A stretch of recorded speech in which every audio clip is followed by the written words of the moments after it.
নমস্কার বন্ধুরা, আমি শ্রাবণী।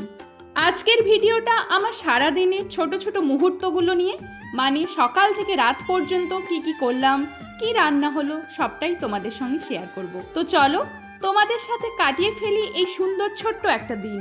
একটু ফ্রেশ হয়ে টিফিন করে নিলাম, আর টিফিনে ছিল গত রাতের কাবলি ছোলার ঘুগনি। খেতে দারুণ হয়েছিল। আর আমি আর মা আমরা যে যখনই খাই না কেন, আমরা একে অপরকে খাইয়ে দিই, যেটা সকল বাড়িতে প্রায় খুব সাধারণ দৃশ্য। আর এখন আমি খাচ্ছিলাম, তাই মাকে ডেকে বললাম আসো তোমাকে একটু খাইয়ে দিই। মা একটু খাওয়ার পর বলল আমি আর খাবো না, তুই খেয়ে নি। এখন তোমরা আমার হাতে যে মিষ্টি কুমড়োটা দেখছো, এটা বাজার থেকে কেনা নয়, এটা আমার দিদিদের বাড়ির বাগানে হয়েছে। আর কুমড়োটা অনেকটাই বড় ছিল, আর যেটা আজ দুপুরে আমাদের বাড়িতে রান্না হবে। দুপুরে রান্না সবজি কাটতে কাটতে তোমাদের কিছু কথা বলি। আমরা তো সকলেই জানি মায়েদের ভালোবাসা কতটা নিঃস্বার্থ হয়, তার প্রমাণ আমরা বারে বারে পেয়ে থাকি, যেমন আমি আজ পেয়েছি। বিষয়টা হলো আমার গেঁড়ি গুগলি খেতে অনেক বেশি ভালো লাগে, কিন্তু আমাদের এই দিকে এখন আর এই গেঁড়ি গুগলি পাওয়াই যায় না। কিন্তু বৃষ্টি হলে এই গেঁড়ি গুগলি পুকুরের চারিপাশে বসে থাকে। আর গেঁড়ি গুগলির নাম শুনে অনেকেই হয়তো নাক ছিটকোতেই পারে, সেটা খুবই স্বাভাবিক। আমার পছন্দের খাবার যে আপনার পছন্দ হবে তার কোনো মানে নেই। সে যাই হোক, আমার কথাতেই ফেরা যাক। আমি গেঁড়ি গুগলি ভালো খাই বলে আমার মা এই বর্ষায় ভিজে ভিজে পুকুর থেকে গেঁড়ি গুগলি তুলে সেদ্ধ করে ছাড়িয়ে ভালো করে পরিষ্কার করে রেখেছে দুপুরের রান্নার জন্য।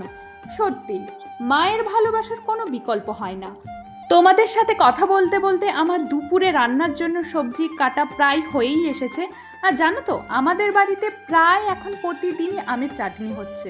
এখন তো বাইরে প্রায় ঝড় বৃষ্টি হচ্ছে, আর এই ঝড়ে আমাদের গাছ থেকে সকাল বিকেল আম পড়তেই আছে, আর সেই আম থেকেই আমাদের বাড়িতে আমের চাটনি হয়। আচ্ছা, তোমরা কমেন্টে জানিও তো তোমাদের আমের চাটনি ভালো লাগে না টমেটোর চাটনি ভালো লাগে।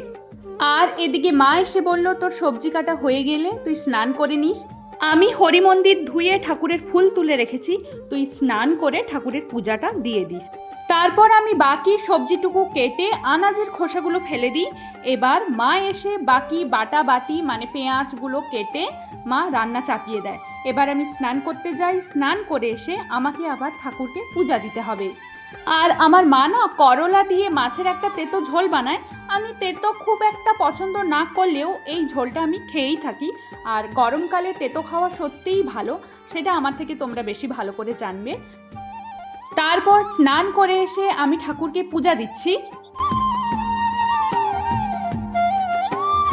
তোমাদের তো বলাই হলো না আমাদের বাড়িতে দুপুরে আজ কি কি রান্না হয়েছে।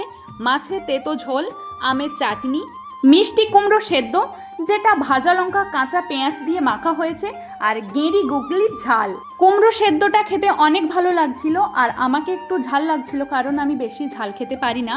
আর আজ গেঁড়ি গুগলির তরকারিটা মা অনেক ভালো বানিয়েছিল, আর মা সবসময় গেঁড়ির তরকারি অনেক ভালোই বানায়, মানে আমার তো খুব ভালোই লাগে। আর বিকেলের দিকে মা বানিয়েছিল বেলের শরবত, আর বেলের শরবত গরমকালে খাওয়া সত্যিই খুব ভালো, পেট ঠান্ডা হয়। ভিডিওটা যখন আমি এডিট করতে বসি তখন আমি দেখি ভিডিওর মধ্যে শুধু এটাই দেখা যাচ্ছে আমি সারাদিনে কি খেলাম। আসলে কি করছি, কিভাবে করছি, এটা দেখানো খুব মুশকিল, কারণ আমার ফোন ধরার কেউ নেই। আর রাতে আমাদের ডিনারে হয়েছিল আলু ভাজা আর পরোটা। আর এই পরোটা আমি একটু অন্যভাবে খাই। কিভাবে খাই চলো তোমাদের দেখাই।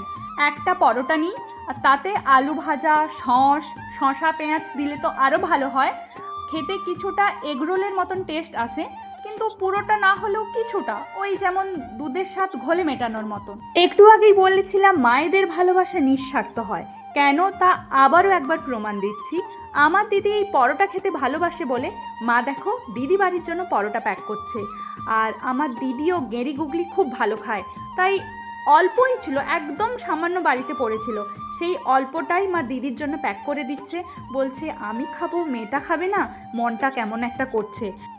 আমি আর মা পরোটা কিংবা লুচি খুব একটা পছন্দ করি না, মানে আমরা খাই না এমন নয়, আমরা পরোটা কিংবা লুচি খেয়ে তারপর আমাদের মুড়ি বা অল্প করে ভাত খেতে হয়, কারণ আমাদের অ্যাসিডিটির প্রবলেম আছে। আর তোমরা কমেন্টে অবশ্যই বলে দিও তোমাদের রাতের ডিনারের মেনুতে কী ছিল। কথা বলায় অনেক ভুলভ্রান্তি হয়েছে জানি, পারলে ক্ষমা করে দিও। সবাই ভালো থেকো, সুস্থ থেকো। আর তোমরা যদি আমার ভিডিও আজ প্রথম দেখো তাহলে আমার ভিডিওতে লাইক করে আমার চ্যানেলকে সাবস্ক্রাইব করে দিও। শুভরাত্রি।